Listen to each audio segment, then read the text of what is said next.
करामत कहते हैं। जो करामत का इनकार कर रहा है वो कुरान का इनकार कर रहा है। हाँ, हर वली की करामत तो कुरान से मैं नहीं बता रहा, लेकिन अल्लाह तबारक व तआला ने जो फरमाया वो आपको बता रहा।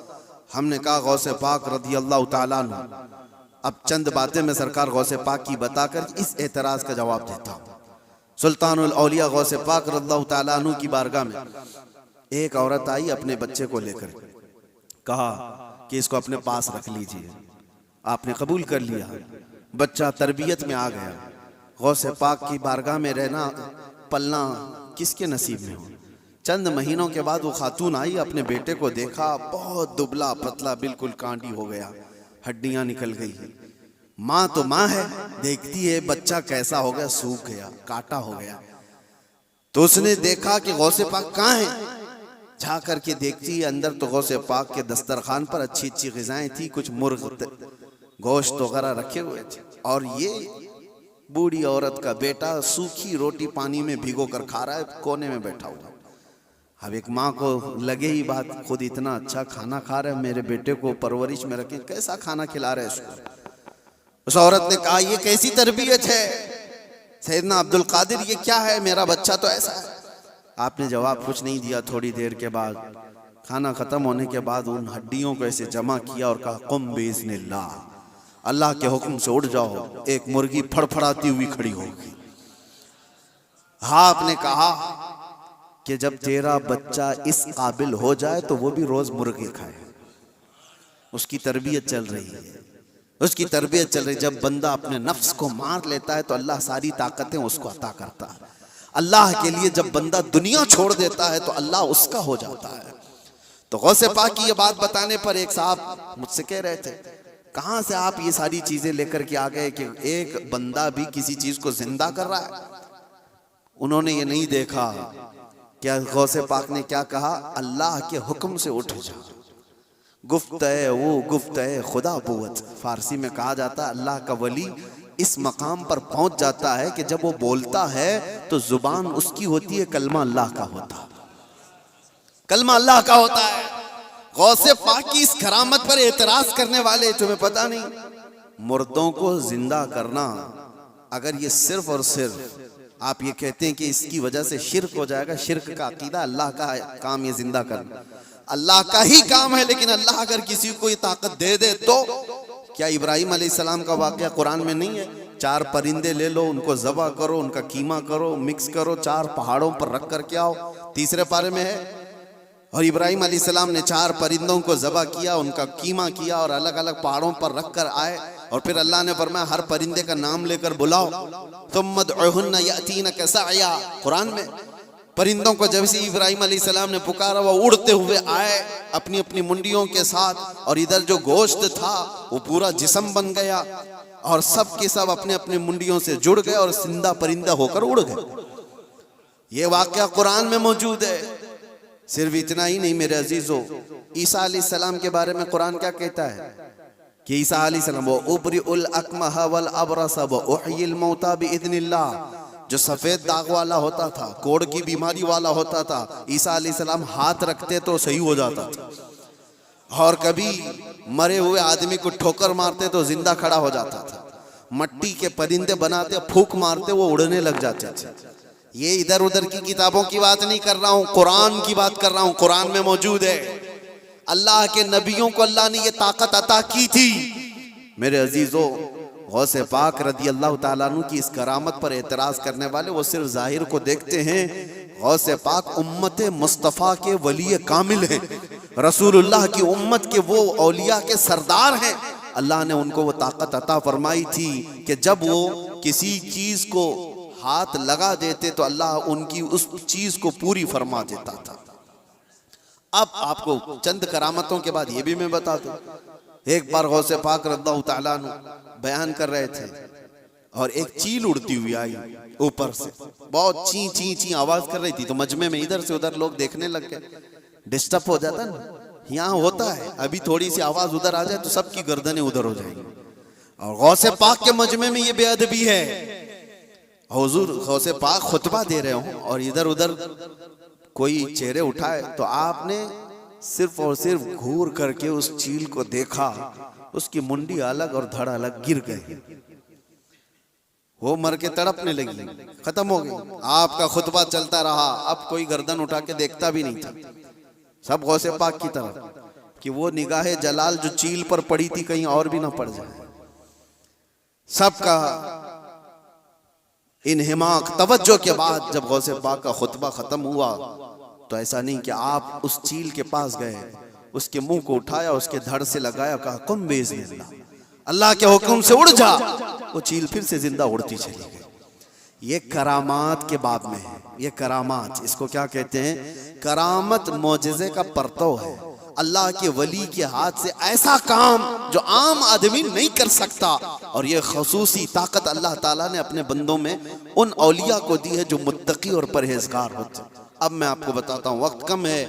ये कहते हैं कहानियां हैं, ये लोगों की बनाई हुई दास्तानें हैं। मेरे अजीजों, तुमको मानना और ना मानना ये हमारे लिए जरूरी नहीं, और ना ही हम किसी को मनवाने जा रहे हैं। बात इतनी है कि हजरत सुलेमान अलैहिस्सलाम के दरबार में भी ये बात हुई थी कि सुलेमान अलैहिस्सलाम के दरबार में सारे परिंदे हाजिर थे, एक परिंदा नहीं आया था, हुदहुद लेट से आया।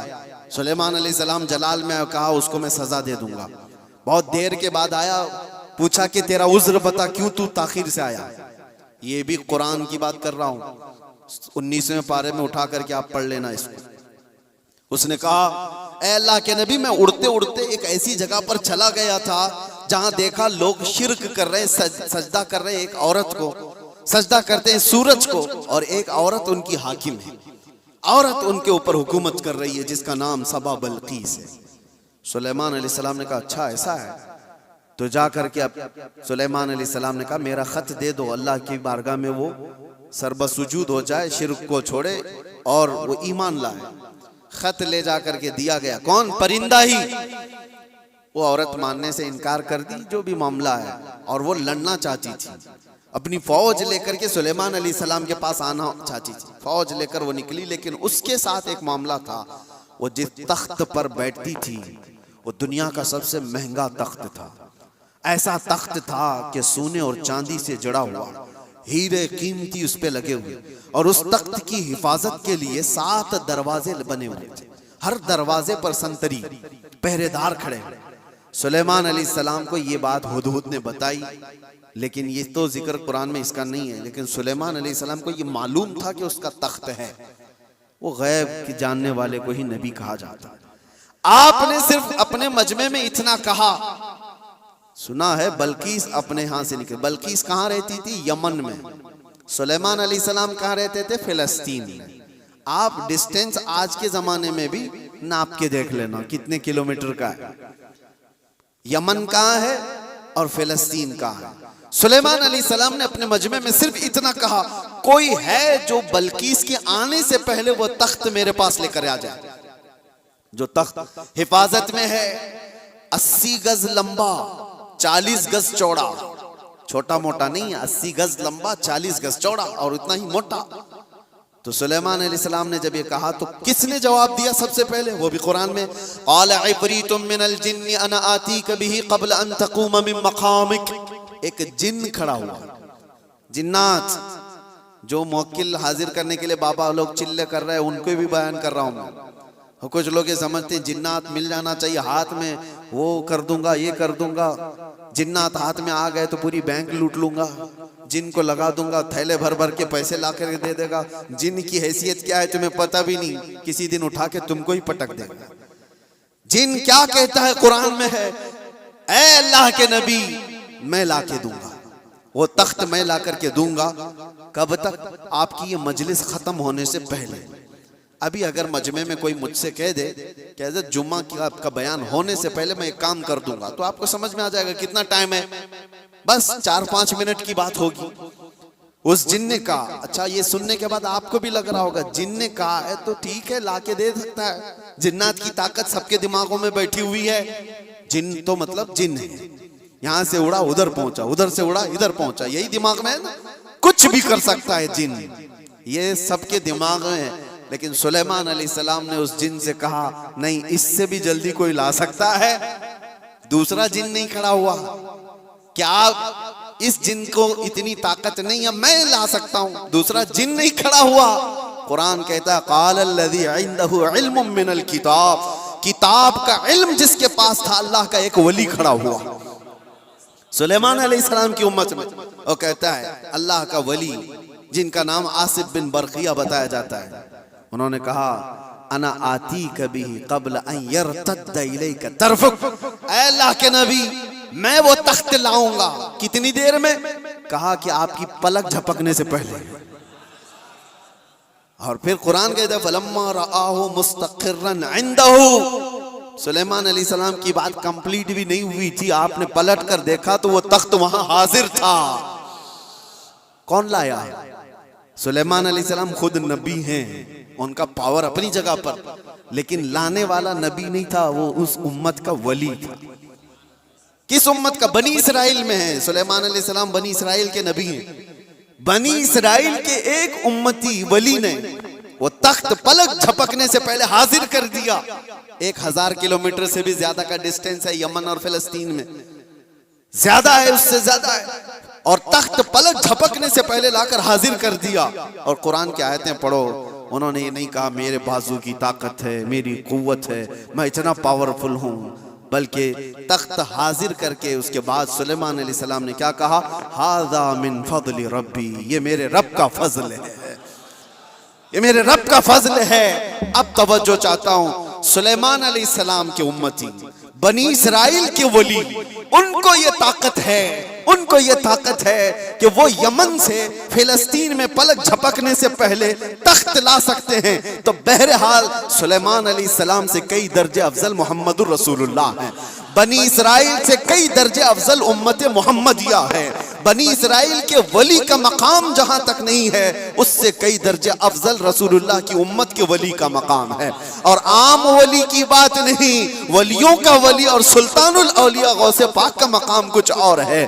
फिर बगदाद से जब वो ये कहते हैं कि मैं मगरिब में हूँ और मेरा मुरीद मशरिक में हो और उसका सतर खुल जाए तो मैं यहीं से उसको छुपा दिया करता हूँ, तो ये बात कोई गलत नहीं है। अल्लाह ने उनको वो मकामात अता किए हैं। गौसे पाक ने इसीलिए तो कहा था अपने कसीदे में, रअयत नज़रतु इला बिलादिल्लाहि जमअन कखरदलतिन अला हुक्म इत्तिसाली, मैं अल्लाह के सारे शहरों को ऐसे देखता हूँ जैसे राई के दाने को अपने हथेली में देखता हूँ।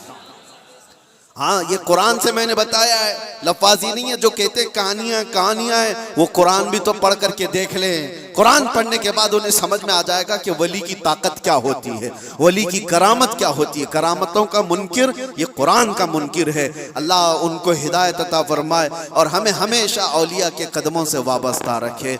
आज हम करामत देखने के चक्कर में नहीं घूमे हैं।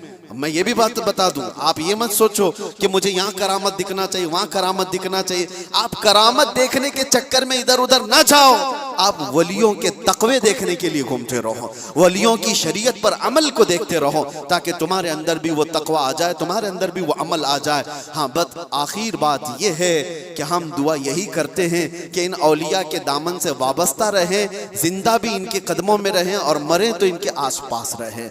ये तमन्ना है। क्यों? इसलिए कि पता है हम बैठे हुए हैं, किसी जगह गए हैं, कहा मुफ्ती साहब आए हैं, भीड़ भाड़ बहुत थी और लोग ला करके गर्मी की वजह से पंखा लगा दिए, पंखा चल रहा है, हवा तेज आ रही है। किसके लिए लगाया? हमारे लिए लगाया, लेकिन आसपास बैठे हुए सब हवा खा रहे हैं।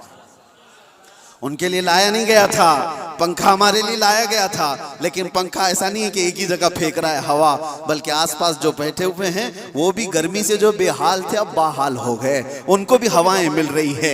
यही बात है, औलिया के आस्थानों के पास जाने से अल्लाह की रहमतें झमाझम बरस रही होती हैं। हम गुनहगारों पर भी वो छींटे पड़ जाते हैं और हमारा दिल भी चमकने लग जाता है। अल्लाह तबारक व तआला हमें तकवा अता फरमाए। औलिया कामिलीन के वास्ते अल्लाह तबारक व तआला आखिरत में हमारी मग़फ़िरत फरमाए। व आखिर दावाना।